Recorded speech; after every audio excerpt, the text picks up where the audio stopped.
Hi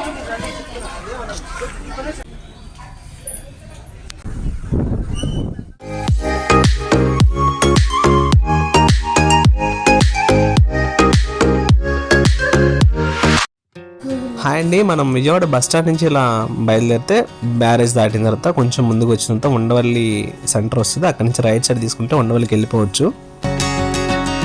so ఇలా మనం ఉండవల్లికి రాగానే ఫస్ట్ మనం ఇక్కడ టికెట్ అయితే తీసుకోవాలండి. ఇది ticket counter. So ticket counter అనేది అక్కడ ఉంది. దీని టికెట్ ప్రైసెస్ కూడా చెప్తాను ఎలా ఏంటనేది. ఇక్కడ లోకల్ వాళ్ళకైతే 25 రూపీస్, ఫారిన్ వాళ్ళకైతే 300 రూపాయలు ఇక్కడ ఛార్జ్ చేస్తారండి. లోపలికి వెళ్ళే ముందు ఒకసారి చుట్టూ చూడండి ఎంత గ్రీనరీగా ఉందో. ఇది లోపల గుహ లోపలికి వెళ్ళడానికి దారండి. ఇదంతా చూడండి ఎంత నీట్గా బాగుందో, చాలా చక్కగా. మనం ముందుకు వెళ్ళేటప్పుడు లెఫ్ట్ సైడ్న మనకి ఈ మెట్లు అయితే కనిపిస్తాయండి. హనుమ గుహకి వెళ్ళడానికి ఇది కింద నుంచి షార్ట్ కట్ అనమాట. ఆ రూట్ ఎలా అనేది మీకు తర్వాత చూపిస్తాను. మొత్తం ఎలా ఉందండి అనేది వీడియోలో చూపిస్తాను.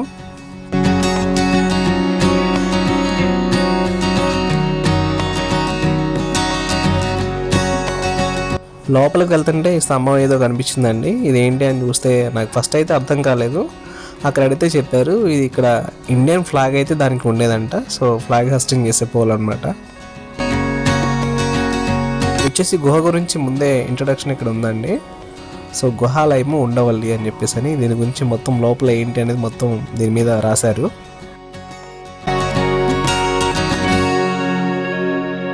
గుహ పైకి ఎక్కడానికి ఇలా మెట్లెక్కే పైకి ఎక్కాలండి.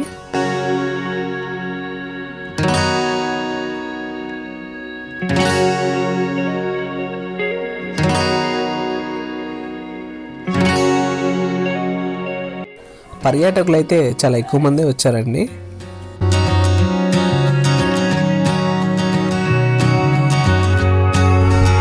ఎవరైనా మన వాళ్ళు వెళ్తే కనుక ఇక్కడ కోతులు అయితే చాలా ఎక్కువ ఉన్నాయండి. జాగ్రత్త చిన్నపిల్లల్ని తీసుకెళ్ళేటప్పుడు.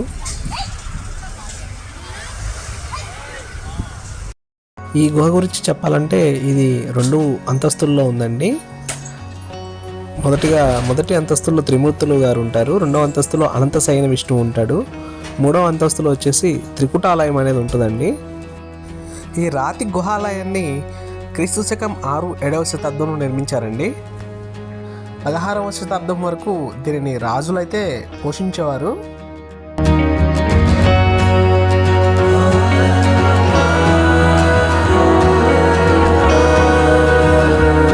ఇది గుహాలయం కింద అండి. చూసారు కదా ఎలా ఉందో.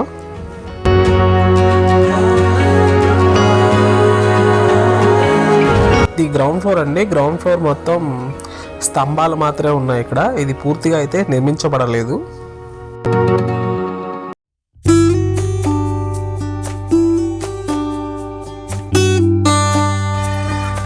ఇక్కడ గ్రౌండ్ ఫ్లోర్ చూసుకుంటే ఎలా ఉంది.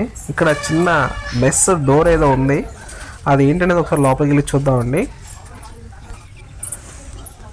ఇక్కడ లోపల చూసుకుంటే రాకాసి గబ్బిలాలు అయితే ఇక్కడ ఉన్నాయండి. గబ్బిలాలు చూడండి ఎలా ఉన్నాయో.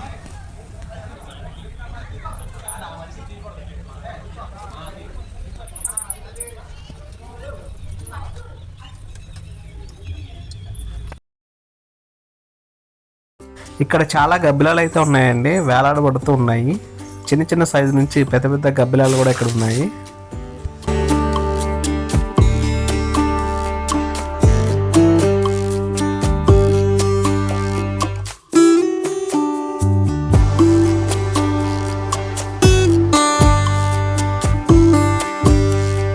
ఇప్పుడు మనం త్రిమూర్తుల వారు ఉన్న అంతస్తుకి అయితే వెళ్తున్నామండి. ఈ మెట్ల ద్వారా పైకి అయితే ఎక్కాలి. మొదటి అంతస్తులోకి వచ్చేసామండి. ఇక్కడే త్రిమూర్తుల వారు ఉన్నారని చెప్పేసి అని మనకి చరిత్ర అయితే చెప్తుంది. ఇక్కడ మనం ప్రత్యేకంగా చెప్పుకోవాల్సింది వైష్ణవ శిల్పాల గురించి అండి. ఇక్కడ మనం చూస్తున్నామండి ఇవి వైష్ణవ దేవతల శిల్పాలండి. ఇవి చాళుక్యుల కాలం నాటి శిల్పాలండి. చాళుక్యుల కాలం నాటి శిల్పకళ వైభవం అనేది స్పష్టంగా ఇక్కడ కనిపిస్తుంది.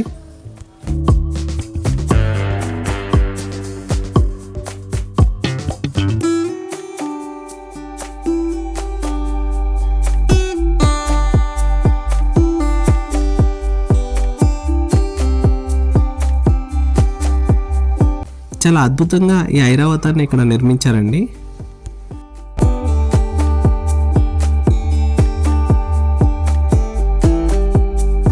ఇక్కడ శిల్పాన్ని మనం చూస్తుంటే ప్రతి శిల్పంలో జీవం ఉట్టిపడేలా ఉందండి.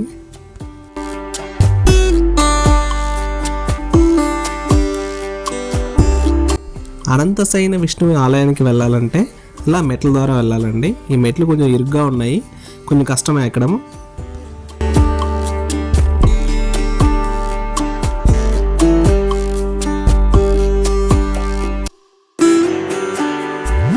ఈ రోజుల్లో ఇలాంటి గొప్ప కళాఖండాలని సృష్టించడం అనేది చాలా కష్టమైన పని. వినాయకుల వారి విగ్రహాన్ని అయితే చూశారు కదండి. నేనైతే ఇలా కూర్చున్న వినాయకుల వారిని చూడడం ఇదే మొదటిసారి.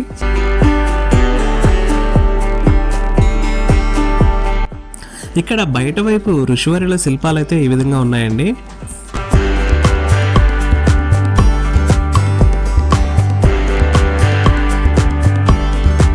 ఇక్కడ మీరు బాగా గమనించినట్లయితే ప్రతి ఒక్క స్తంభంలోనూ పైన కింద ఏదో ఒక రూపాన్ని అయితే వాళ్ళు నిర్మించారండి.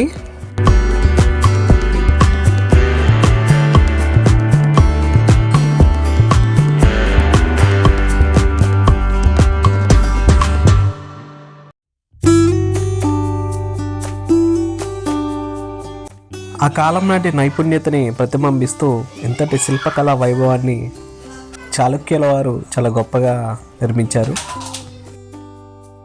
ఈ రకమైనటువంటి హనుమాన్ వారి విగ్రహాన్ని మీరు చాలా అరుదుగా చూసుంటారండి. ఈ కాలంలో ఎక్కడా కనిపించదు.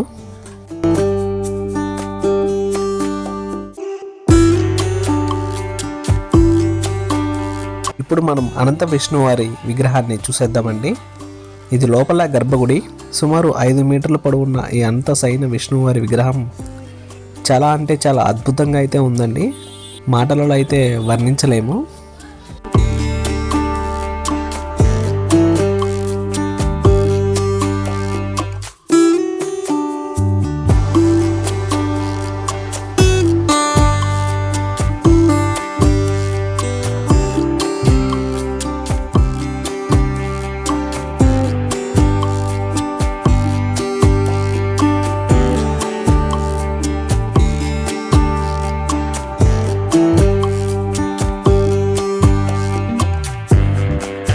ఇంకా బయట వైపు ఋషివర్యుల వారి విగ్రహాలు అయితే ఈ విధంగా ఉన్నాయండి.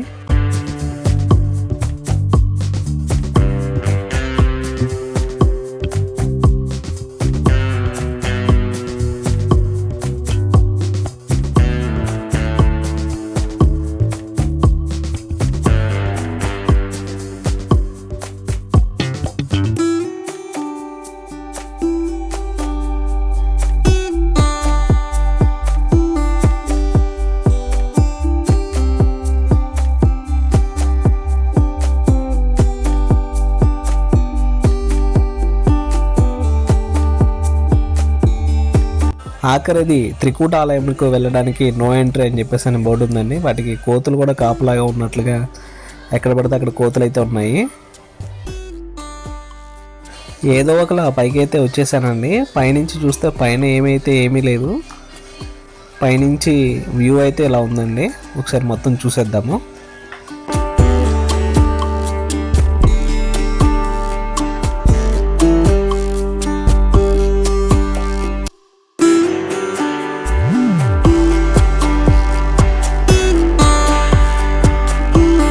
ఇది హనుమవారి గుహకి వెళ్ళే దారండి. ఇది స్టార్టింగ్లో మనం చెప్పుకున్నాం కదండి హనుమవారి గుహ అని చెప్పేసి. సో ఆ గుహ వైపుకు వెళ్ళే దారి అయితే ఇలా ఉందండి. చాలా అంటే చాలా బాగుంది ఈ యొక్క దారి అనేది.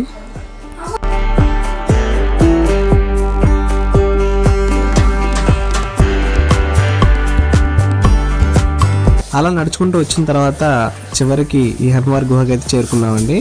హనుమవారి గుహ దగ్గర ఈ యొక్క విగ్రహం తప్పితే ఏమీ లేదు.